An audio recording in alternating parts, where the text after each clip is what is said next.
아멘. 사도행전 22장 11절에서 29절까지 말씀으로 담대함과 확신, 담대함과 확신이란 제목으로 오늘 여러분과 말씀을 같이 듣도록 하겠습니다. 여러분, 인생 가운데에 인생을 살아가는 가운데에 실제적으로 우리가 많은 어려움과 곤란들을 겪습니다. 그런데 그 어려움과 곤란들의 가장 큰 문제는 무엇이라고 여러분 생각하십니까? 어떤 것이라고 느껴지십니까? 경제적인 상황입니까? 아니면 건강의 문제입니까? 깨어진 관계에 대한 부분들입니까? 이것이 가장 우리를 힘들게 하고 어렵게 하고, 우리 친구들도 공부의 문제, 또 우리 친구들과의 관계의 문제, 그런 부분들이 가장 문제다, 어렵다, 어떤 진로로 나가야 될지, 어떤 꿈을 꾸어야 될지 모르겠다 하는 부분들이 우리 주일학교 친구들도 가장 큰 문제가 되는 것이, 근심이 되는 것이 우리의 모습인 것을 우리가 알고 있습니다. 그런데 여러분, 이런 고민과 이런 걱정과 이런 문제들은 여기 있는 여러분들뿐만 아니라 세상에 있는 모든 사람들이 다 겪고 다 다가오는 그러한 문제들입니다. 그런데 그런 문제들 가운데서 여러분 잘 살펴보면 어떤 사람은 그 문제로 주어진 부분들을 문제로 여기지 않는 사람이 있고, 어떤 사람은 그것을 정말 큰 근심과 걱정과 염려의 문제들로 자기가 떠안는 사람이 있습니다. 어떤 사람에게는 정말 인생의 그 무게 때문에 짓눌려가지고 그 상처 때문에 힘들어가지고 막 힘들어하는 분이 있는가 하면, 어떤 사람은 그 부분들을 아주 그냥 쉽게 그냥 건너버리고 그냥 뭐 괜찮은데 하는 사람이 있습니다. 차이가 무엇일까요, 여러분?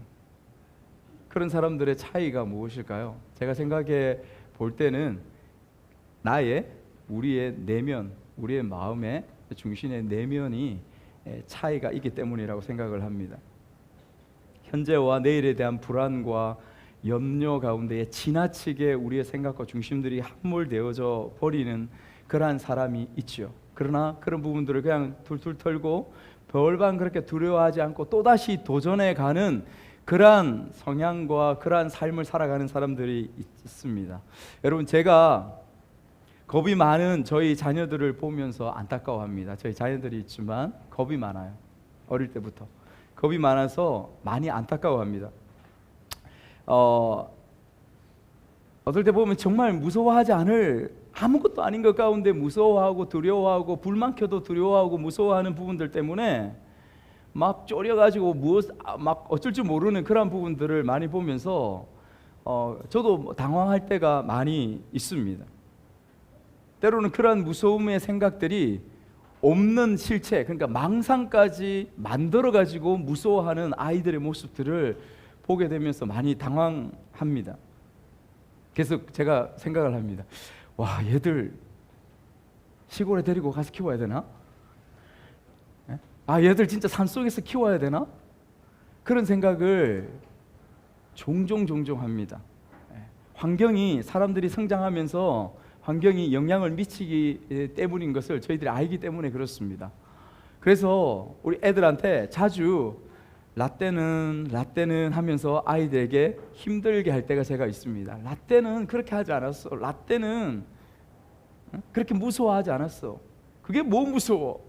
하면서 아이들에게 막 이렇게 때로는 엎어지르기도 하고, 때로는 핀잔을 주기도 하고, 때로는 가르치기도 하고 그렇습니다. 여러분, 사람들마다 한번 생각해 보십시오. 사람들마다 각기 가지고 있는 기질들이 있습니다. 그리고 사람들이 자라왔던 저의 모습들처럼 산골에서 자라는 것처럼 뭐 불만 꺼지면 어두움이죠.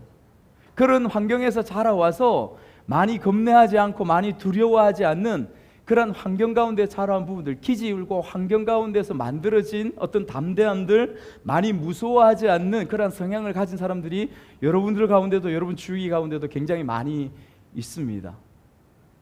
살아오면서 그런 부분들이 참 좋다, 나에게 많은 유익을 준다라는 부분들을 많이 생각하면서 그렇게 지냈습니다. 그런데 여러분, 저는 이것이 전부이거나 혹은 내가 늘 담대할 수 있다? 라고 생각했는데 이것이 완전히 무너지는 시간들이 길게 있었습니다. 20대 때 정말 힘들고 어디로 가야 될지 모르고 내 인생에 다니는데 어두움과 막막함만 존재했을 때에 내가 기질적으로 두려워하지 않고 무서워하지 않고 내가 환경 가운데 살아왔던 부분들, 그 부분들이 내가 오늘의 현재의 삶에 대해서, 내일의 시간에 대해서 내가 무서워하고 두려워하는 것을 피할 수 있는 것에 조금의 도움도 되지 않았습니다. 조금의 도움도 되지 않았습니다. 그래서 무너졌습니다. 정말 무서웠고 두려웠고 근심과 염려 가운데 짓눌린 삶 가운데에 10여 년 동안을 그렇게 지내왔던 것 같습니다. 무력함 자체였죠.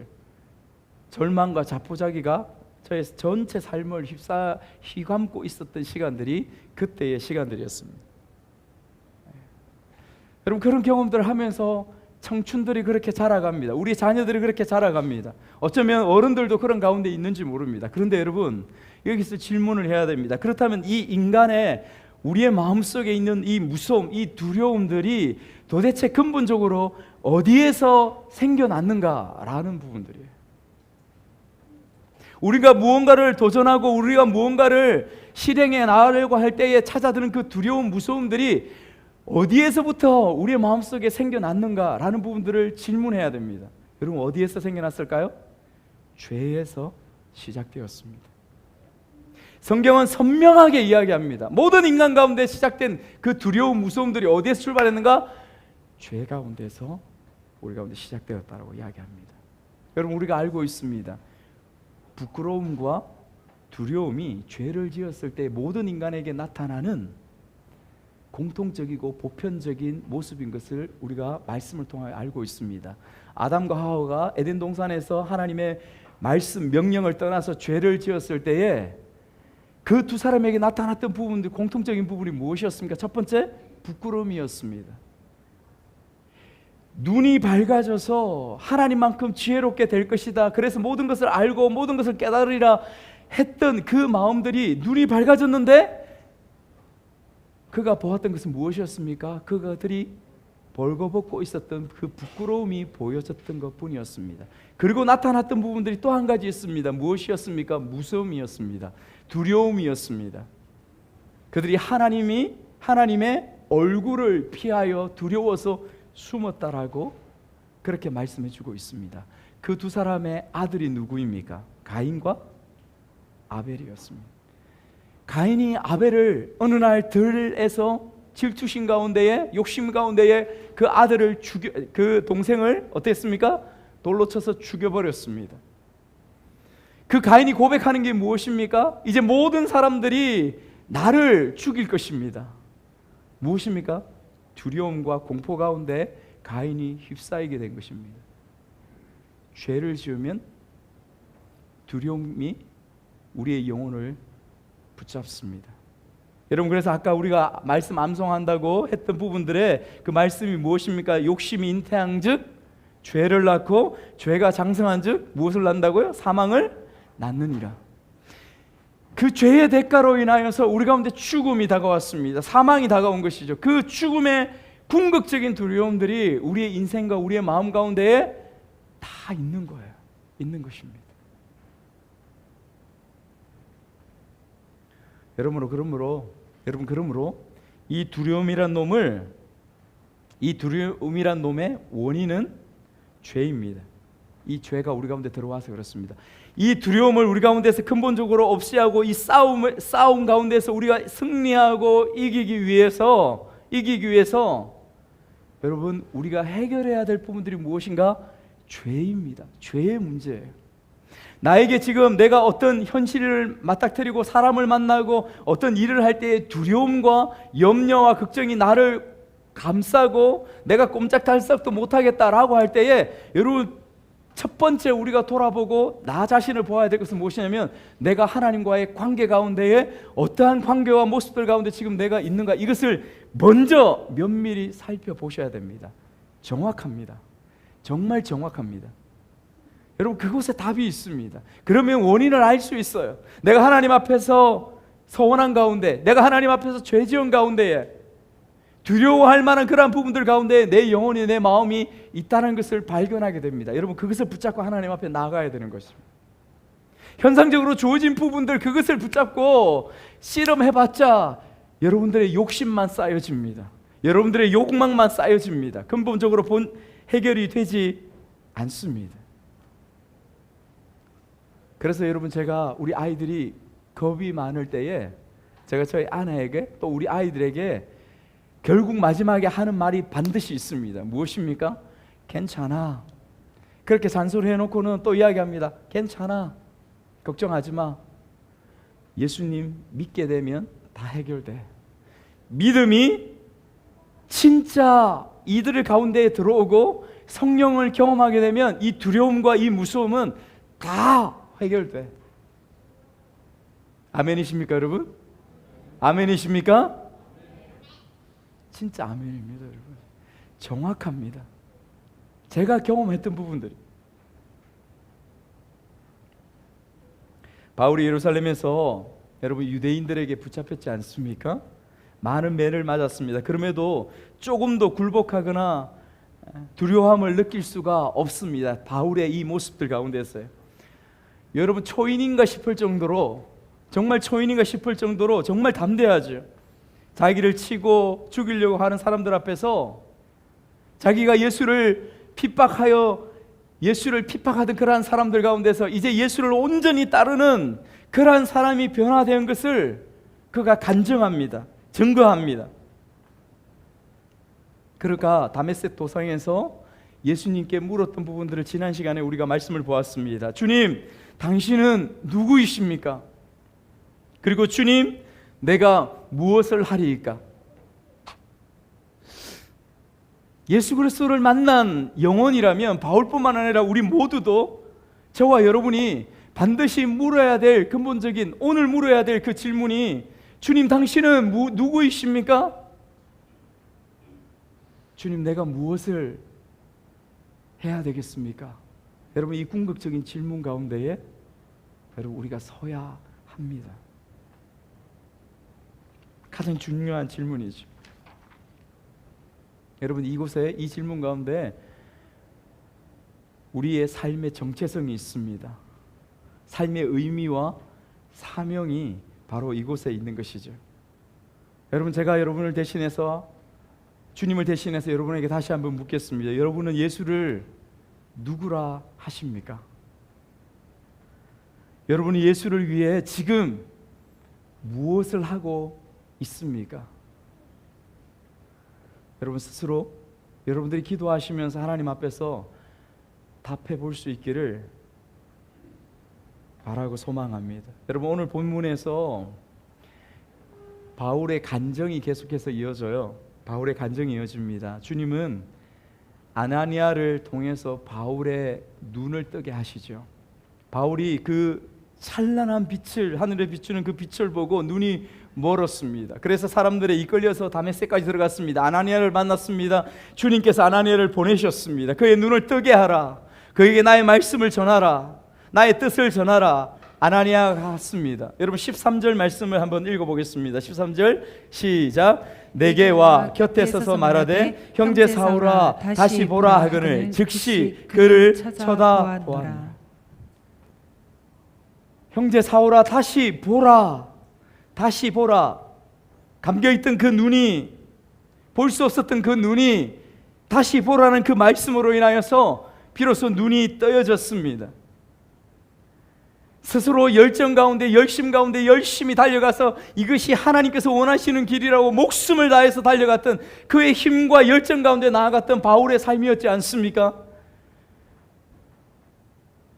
그 눈 가운데에 그 눈을 뜨고 인생을 바라보며 살아갔던 삶이 바울이었습니다. 그런데 그것이 주님에 의해서 눈이 멀어졌습니다.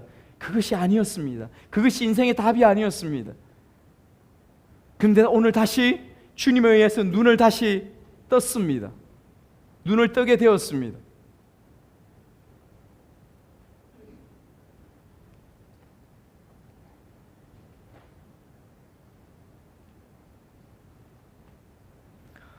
여러분, 우리가 바울과 다를까요? 우리가 바울과 똑같습니다. 여러분, 우리가 바울과 똑같습니다. 우리가 지금 살아가고 있는 지금 이 시간 가운데에서, 우리의 지금 현실들 가운데에 우리가 눈을 뜨고 살아가고 있는 것 같지만 우리의 영적인 눈이 어두워져 있으면 성경은 그것은 봉사라고 이야기합니다. 시각 장애인이라고 이야기합니다. 실제를 보지 못하고 살아가고 있는 존재라고 우리에게 말하고 있습니다. 여러분의 영적인 상태, 어쩌면 지금 눈을 감고 있을 때의 바울의 모습들과 같지 않습니까? 열심을 내고 힘들게 달려가고 그렇게 살아간다고 그렇게 생각하면서 지금 오늘 하루도 열심히 살아가고 있지만은, 그런데 실상은 주님과는, 나를 구원하신 하나님과는, 나를 이 땅에 살게 하시고 보내신 하나님과는 전혀 상관없는 모습으로, 그런 생각으로, 그런 중심으로 오늘 이 시간들을 살아가고 있는 저는 아닙니까? 여러분들은 아닙니까? 그렇다면 여러분, 이것은 문제입니다. 눈을 감고 살아가는 거예요. 눈이 멀어져 있는 것이라고 말씀하십니다. 그래서 눈을 떠라 하십니다. 여러분, 우리 모두가 다시 눈을 떠서 주님 보라 하시는 그 세상, 주님 보라 하시는 그 가치, 주님 보라 하시는 그 인생을 볼 수 있는 우리가 되기를 주님의 이름으로 축복합니다. 아나니아가 말을 하지요. 아나니아가 이렇게 대답합니다. 여러분, 우리 조상들의 하나님이 너를 택하였다라고 그렇게 말씀하고 있습니다. 14절에 여러분 보십시오. 우리 조상들의 하나님이 너를 택하였다고. 여러분, 여기서 아나니아가 은근히 강조를 합니다. 무엇을 강조합니까? 우리 조상들의 하나님이라고 그렇게 강조합니다. 여러분, 이 말은 무엇이냐면, 예수라는 분이, 지금 하나님이 너에게 나타나서 말씀하신 그 신이, 그 분이 다른 신이 아니라 네가 지금까지 하나님으로 믿어왔던 그 구약의 하나님, 성경의 하나님, 그분이 바로 그 하나님이라 그렇게 말씀하시는 거예요. 우리의 조상들이, 그리고 오늘 우리가 믿었던 그 하나님이 너에게 나타났던 그 하나님이야 라고 아나니아가 강조하면서 말하고 있는 것입니다. 다른 신이 아닙니다. 예수는 다른 신이 아니라고 말하고 있는 것입니다. 그리고 14절 15절에서 이어서 말씀하시는 것, 14절 15절에 여러분 말씀의 내용이 무엇이냐면, 아까 우리가 지난 시간에 물었던 본질적인 두 가지 질문에 대한 부분들을 아나니아가 실제로 이 말씀을 통하여 반복해서 말해주고 있음을 여러분, 우리가 말씀을 읽으면서 깨달아야 합니다. 그 반복적인 질문, 주님은 누구이십니까? 라는 부분에 아나니아가 대답합니다. 그 의인을 보게 하시고 그 음성을 듣게 하셨으니, 예수 그리스도를 보게 하시고 그 음성을 듣게 하셨으니, 그렇게 말씀하고 있지 않습니까? 그 다음에 두 번째, 주님 내가 무엇을 하리까? 바울에게 이야기합니다. 네가 보고 들은 것에 증인이 되리라. 주님께서 바울에게 해주신 말씀을 아나니아가 대신 대언하고 있는 부분, 그 질문에 대한 답을 주님께서 바울에게 아나니아를 통해서 말씀하고 있는 것이죠. 이 말씀을 들은 이후에 바울은 세례를 받고 죄사함을 받게 되어집니다. 여러분, 17절부터 21절까지 말씀을 성경을 한번 보시죠. 17절부터 22절까지의 말씀은 바울이 이후에 두 번째 간증의 부분들을 이야기해 주고 있습니다.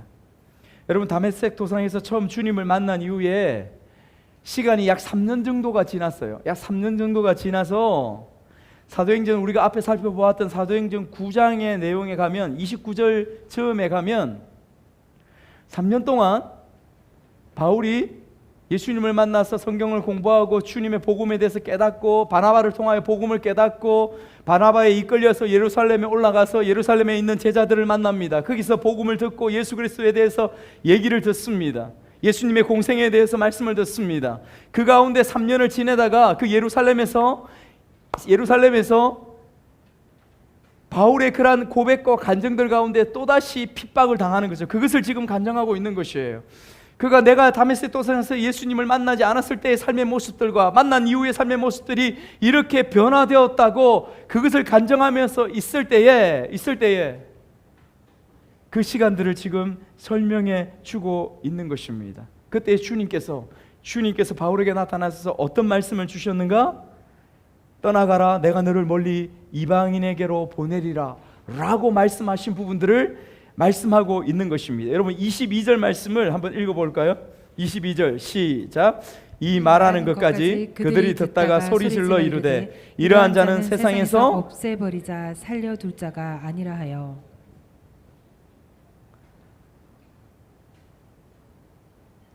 여러분 죄송합니다. 21절 말씀 한번 읽고 21절 말씀 안 나오는 21절 말씀을 성경만 보시면서 같이 읽겠습니다. 시작. 나더러 또 이르시되 떠나가라, 내가 너를 멀리 이방인에게로 보내리라. 이 사건 이후에 이 간정의 유대인들이 그때에도 예루살렘에서 바울을 죽이려고 그렇게 했었습니다. 그래서 주님께서 바울을 이방인에게로 떠나가라 하는 거죠. 너는 이방인의 사도로 세웠다라고 하시는 것입니다. 그래서 어쩔 수 없이 바울이 떠난 사건에 대해서 설명해 주고 있습니다. 자, 그런데 여기까지 이야기하고 나서 21절까지 우리가 읽고 나서 여기에서 사단이 일어납니다. 큰 사건이 일어납니다. 여러분 22절 말씀, 우리가 읽었던 말씀을 다시 한번 읽겠습니다. 시작. 이 말하는 것까지 그들이 듣다가 소리질러 이르되 이러한 자는 세상에서 없애버리자 살려둘 자가 아니라요. 누가 이렇게 말했다는 것입니까? 과거의 간증을 바울 사도가 이렇게 이야기하니까 이 사람을 누가 이야기했다고요? 누가요? 유대인들이 듣고 일어났습니다. 바울이 지금까지 했던 두 가지 간증의 이야기를 통하여 예수 그리스도를 증거했습니다. 왜 내가 이 자리까지 왔는가를 증거했습니다. 이야기를 듣고서 이 유대인들이 그 자리에서 갑자기 뚜껑이 열려가지고 화를 내고 난리를 피웁니다. 여러분 어떻게 난리를 피웁니까? 22절 우리가 읽었던 것처럼 어떻게 말하냐면 이 자식 죽여버리자. 이 자식 죽여버리자. 모두 다 소리를 지르고 옷을 벗어들리고 광란 가운데 나가게 됩니다. 티끌을 날리고. 여러분 이 표현이 어떤 말씀이냐면 유대인들이 정말 화나고 정말 분노했을 때의 표현이 무엇이냐면 바로 티끌을 날리고 옷을 벗어 던지고 그리고 나서 주어지는 것이 무엇인 줄 아십니까? 돌을 들어서 치는 것입니다. 그 사람 죄인이 그 사람을 돌을 들어서 치는 것입니다. 이것이 성경에 유대인에게서 나타나는 항상 공통된 모습이었습니다. 지금 당장 그 가운데에 주어진 것입니다. 자, 여러분 잘 보십시오. 이제 고개 드십시오. 제가 여러분에게 질문을 좀 드리도록 하겠습니다. 그렇게 유대인이 뒤집혀졌어요. 근데 왜 유대인들이 갑자기 잘 듣고 있다가 왜 바울의 이 간증을 듣다가 이렇게 뒤집어졌을까요? 왜 이렇게 사단이 났을까요? 왜 이렇게 흥분하고 화가 났을까요? 왜 그랬을까요? 이 쉽지 않은 건데요, 지선님. 이방인이라는 부분이 등장합니다. 여러분 우리가 읽었던 말씀 가운데 21절에 이방인에게 보내리라는 말이 등장해요. 그렇죠? 그리고 또 한 가지가 더 있습니다. 아까 아나니아가 말했던 너희 조상의 하나님, 이 두 문구입니다. 연결하면 너희 조상의 하나님이 너를 택하여서 너를 이방인에게 보냈다라는 것입니다. 너희 모든 유대인들의 하나님이라는 거예요. 그 하나님이 너를 택하여서 유대인들이 아니라 이방인에게 보냈다는 것입니다. 왜 그럴까요? 여러분 유대인들이 이방인을 어떻게 생각합니까? 유대인 그들은 거룩한 존재예요. 선택받은 존재예요. 유대인 그들은 정말 하나님 앞에 축복받은 존재로 생각하지만 저 이방인들은 누구입니까? 짐승입니다. 동물입니다. 우리가 말씀의 앞부분에 보았던 것처럼 회당에 유대인들만 들어가는 회당에 그 어떤 이방인들도 그곳에 들어갈 수가 없습니다. 성전은 물론이고요. 그렇게 여겼던 그 유대인인지라 이 두 단어 우리 조상의 하나님이 이방인들에게로 여기서 폭발하게 되는 것입니다. 뭐 이방인들이라고? 이방인에게 보냈다고? 하나님이, 그것도 우리가 믿는 그 하나님이 말도 되지 않는 소리, 돌을 들 수밖에 없는, 미쳐버리는 것이죠. 정말 미쳐버리는 것입니다. 사랑하는 여러분, 바울사도가 이야기를 할 때에 이 간증을 그 유대인들 앞에 수만 명이 모인 가운데서 그것을 외칠 때에 바울이 이런 유대인의 반응들이 나타날 줄 알았을까요? 몰랐을까요? 알았을까요? 몰랐을까요? 알았습니다. 왜냐하면 지금까지 아시아 지역에서, 유럽 지역에서 복음을 전하면서 1, 2, 3차 전도 여행을 떠나면서 똑같은 모습들, 똑같은 유대인의 반응들이 있었기 때문에 예루살렘 그 유대인의 가장 중심이라고 하는 그곳에서 이것을 선포했을 때에 어떠한 반응이 일어날지 바울은 정확하게 알았습니다. 바울의 실수가 아니에요. 바울의 실수가 아닙니다. 여러분, 이런 상황, 이런 현실 가운데서 이 바울이, 지금 우리가 보는 이 바울이 정말 두려워하지 않고 무서워하지 않고 정말 담대하게 조금도 굴하지 않고 이렇게 말할 수 있었던 이유가 무엇일까요? 오늘 이것이 핵심입니다. 오늘 이것이 가장 중요한 거예요. 바울이 정말 담대하게 이렇게 선언할 수 있었던 이유, 그는 사람이 아니었던 것이 아니었습니다. 바울도 사람이었습니다. 그런데 바울이 그렇게 섰다는 것이죠. 여러분, 이것은 마치 누구를 연상케 합니까? 예수를 보게 합니다. 예수 그리스도의 모습을 우리가 충분히 상상할 수 있습니다. 여러분, 예수님도 우리가 생각할 때 예수님은 하나님이시기 때문에, 신이시기 때문에 뭘 두려워하라고 생각할 수 있습니다. 그렇지만 그거는 반마하는 거. 예수님은 참 인간이셨습니다. 우리가 똑같은 인간이셨어요. 겟세마네 동산 가운데서 그가 짊어져야 될 그 고통, 그 십자가, 하나님과의 단절을 보고 얼마나 소스라치게 놀라고 두려워하고 무서워하고 하나님 앞에 땀방울이 핏방울 떨어지듯이 그렇게 부르짖었던 예수님의 모습을 우리는 이미 잘 알고 있습니다. 그런 가운데에서도, 그 두려움 가운데서도, 그 기도 가운데서 그 한계를 넘어섰습니다. 그래서 그 기도 가운데에서 예수님이 마지막에 고백이죠. 아버지, 내 뜻대로 마옵시고 아버지의 뜻대로 이루십시오. 여러분, 이렇게 예수님이 고백할 수 있었던 궁극적인 이유가 어디에 있겠습니까? 여러분, 그것은 무엇이냐면 그 겟세마네 동산에서 주님과의 대화와 만남을 통하여서 예수님이 무언가를 알았기 때문입니다. 당신이 지금까지 알고 왔던 것을 그 자리 가운데서 다시 한번 정확하게 믿었기 때문입니다. 정확하게 확신했기 때문입니다. 여러분, 그 이유 때문에 그렇습니다. 당신의 어떤 노력이 아니라 하나님께서 그것을 알게 하셨기 때문인 것이죠. 바울이 왜 오늘 당당합니까? 왜 두려워하지 않습니까? 믿음 때문에 그렇습니다.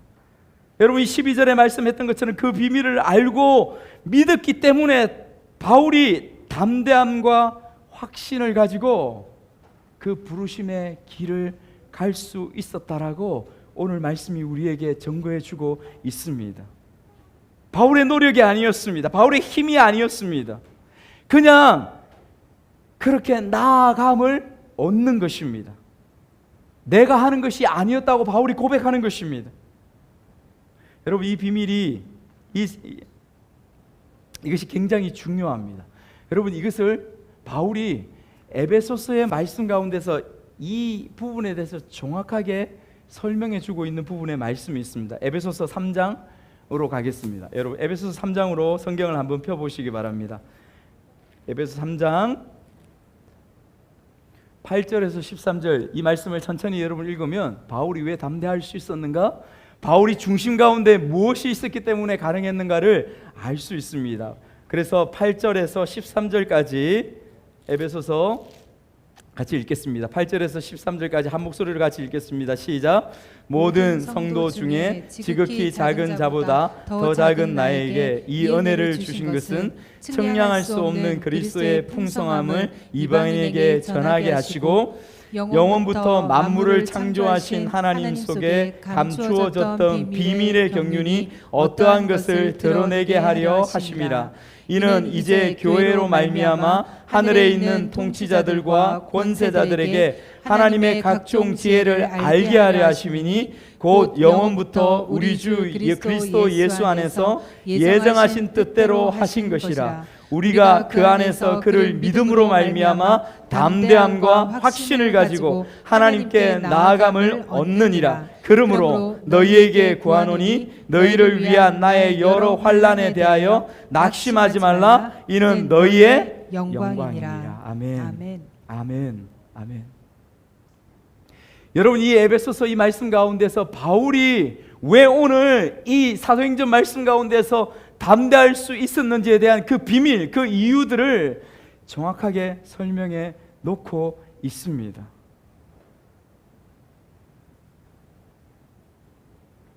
여러분, 청량할 수 없는 그리스도의 풍성으로 인하여서 이방인의 사도가 되었다고 그렇게 설명하고 있습니다. 왜냐하면 하나님 안에 감추어져 있던 그 비밀을 드러내기 위해서라고 설명하고 있습니다. 여러분, 이 비밀이 무엇입니까? 예수 그리스도를 통하여 교회 안에 감추어 두신 비밀이라고 그렇게 설명해 주고 있습니다. 이 비밀이 무엇입니까? 바로 예수 그리스도의 십자가를 통하여 우리를 구원하시고자 하는 그 비밀을 말씀하고 있는 것입니다. 복음입니다. 복음의 비밀을 설명하는 것이죠. 바울은 이 비밀을 어떻게 알았습니까? 예수님께서 다메섹 도상 가운데서 바울을 만나 주심으로 그것을 알게 된 것입니다. 바울이 스스로 찾아서 알게 된 것이 아니지요. 바울의 노력으로 이것을 믿게 된 것이 아니라고 바울은 정확하게 설명해 주고 있습니다. 이 에베소서 가운데서 내가 얻게 되었다라고 말을 합니다. 내가 노력해서 발견하고 내가 노력해서 알게 된 것이 아니라 내가 얻게 되었다라고 설명하고 있는 것입니다. 바울이 왜 당당할까요? 이 믿음 때문에 그렇습니다. 이 믿음 때문에. 여러분, 어떤 것에 대한 믿음입니까? 주님께서 우리에게 말씀해 주신 이 비밀, 이 비밀에 대한 믿음과 이 비밀에 대한 암 때문에, 아는 것 때문에 담대할 수 있었다라고 말하는 것이죠. 여러분, 이 비밀이 있다는 것을, 이 세상은 좋아할까요? 여러분이 살고 있는 세상, 우리가 살고 있는 지금의 세상은 이 비밀을 좋아할까요? 아니요, 유대인처럼 싫어합니다. 바울이 만난 오늘 유대인처럼 정말 싫어합니다. 여러분, 이 세상 가운데서, 이 세상에서 이 세상이 모르는 비밀이 있다? 이 세상은 이것을 좋아할 리가 없습니다. 세상 사람들이 좋아할 리가 없습니다.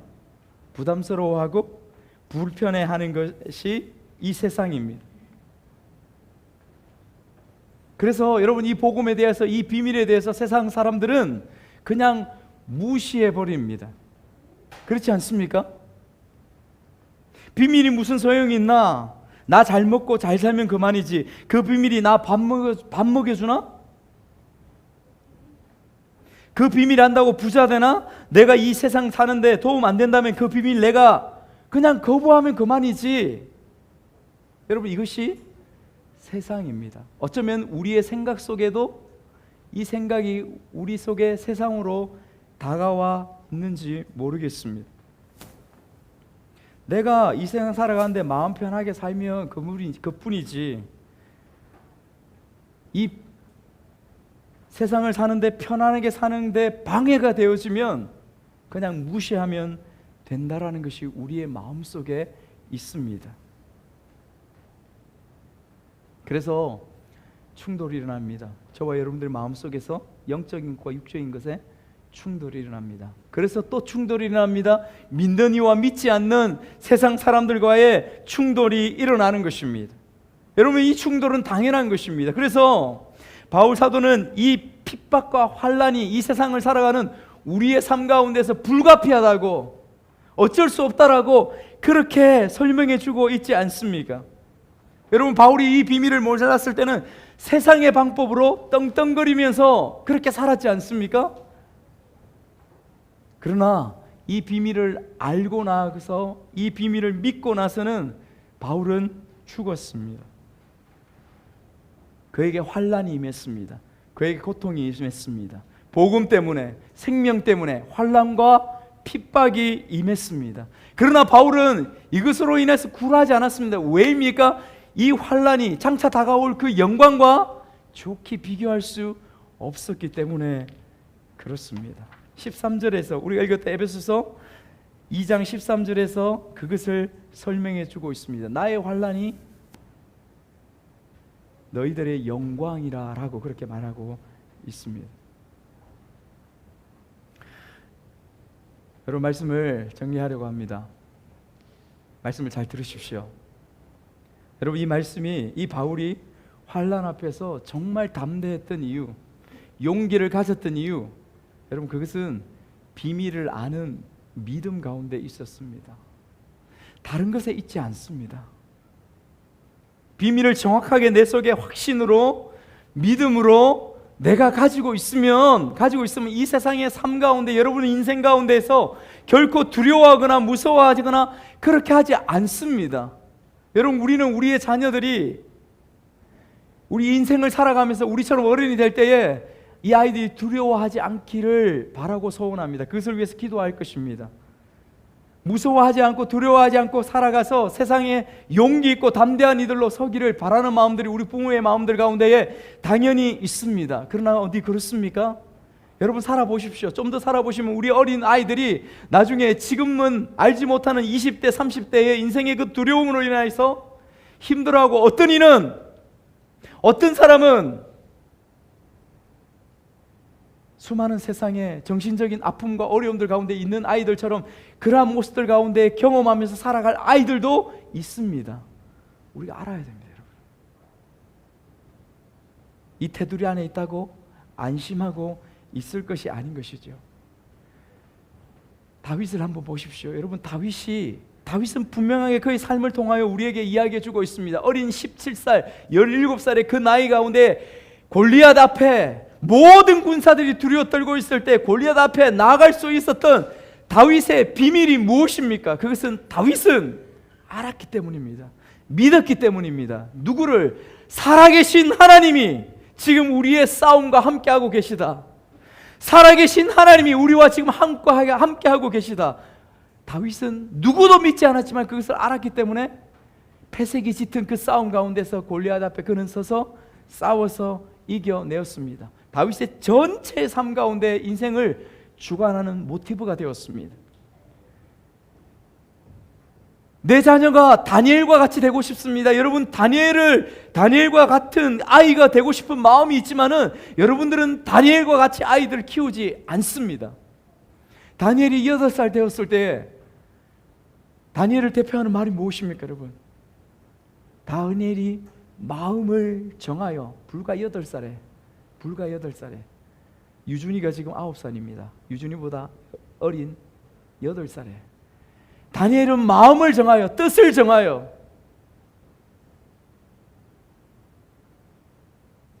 다니엘의 삶이 보여주는 것은 무엇입니까? 그 어린 아이에서부터 모든 바벨론, 세상을 상징하는 그 모든 바벨론이 하나님을 모르고 하나님을 떠나 있는 가운데 있을지라도 어린 그 다니엘은 마음을 정하여 하나님만을 섬기기로 결정합니다. 다니엘이 어떻게 됩니까? 나중에 총리가 되어서 전체 바벨론을 통치하는 그런 위대한 지도자가 되었을 때 다니엘의 전 삶을 통하여 지배하고 그를 주장하고 있는 것은 무엇입니까? 뜻을 정한 것이었습니다. 사자 굴에 떨어졌을 때에도, 수많은 사람들이 창끝을 겨누고 있을 때에도 그 다락방에 올라가서 예루살렘을 향하여 기도하고 있는 다니엘의 모습들이 위대하지 않습니까? 우리의 자녀들이 내가 그런 모습이 되고자 원하지만은, 그러나 여러분, 진짜 그 소망이 있는지 한번 돌아보십시오. 부모님들, 아버님들, 어머님들, 할아버지, 할머님들 정말 그렇게 소망하고 있는지. 아니요, 그렇지 않을걸요. 내 아이가 공부 잘하기를 원하고, 내 아이가 세상에서 잘 살기를 원하고, 내 아이가 세상 가운데 뛰어나기를 원하는 그 마음으로 가득 차 있을걸요.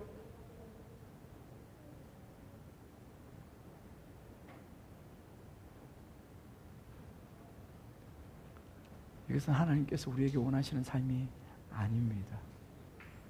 여러분, 오늘 바울의 이 삶을 통하여, 이 담대함을 통하여 이 두려워하지 않는 담대함이 어디에서 왔는가? 내가 무엇을 해결해야 되는가? 내가 어떻게 나아가야 되는가? 다시 어떻게 점검해야 되는가? 주께서 우리에게 말씀하시는 줄 믿습니다.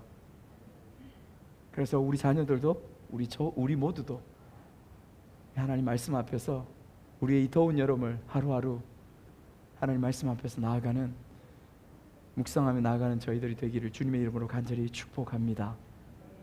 같이 기도합시다. 하나님께서 오늘 우리에게 말씀을 주셨습니다. 하나님, 저희도 바울처럼 담대하고 싶습니다. 우리의 인생의 삶 가운데 예수님처럼 두려워하지 않고 무서워하지 않고 담대하고 용기 있고 두려워하지 않는 모습으로 인생을 살아가고 싶습니다. 도전하고 싶습니다. 참된 용기가 내 영혼을, 내 삶을 주장하는 그러한 인생이 되고 싶습니다. 내 자녀가 그러한 삶을 살아가게 하고 싶습니다. 정말 그러고 싶습니다. 어떻게 해야 되겠습니까, 여러분? 어떻게 해야 되겠습니까? 여러분, 부모님 무엇을 해줄 수 있습니까? 오늘 말씀을 통하여 우리에게 주께서 말씀하십니다. 비밀을 알게 하여라. 그 비밀을 믿게 하여라. 그 비밀 가운데 인생에 서게 하여라. 우리가 기도합시다. 주님, 내가, 우리의 자녀들이 하나님 그 비밀 가운데, 흔들리지 않는 그 비밀 가운데 서서 이 다윗처럼, 이 다니엘처럼 주님 앞에 서는 우리의 자녀들이, 우리의 가정이 내가 되게 하여 주시옵소서. 우리 간절히 주님 앞에 통성으로 기도하며 주 앞에 나아가겠습니다.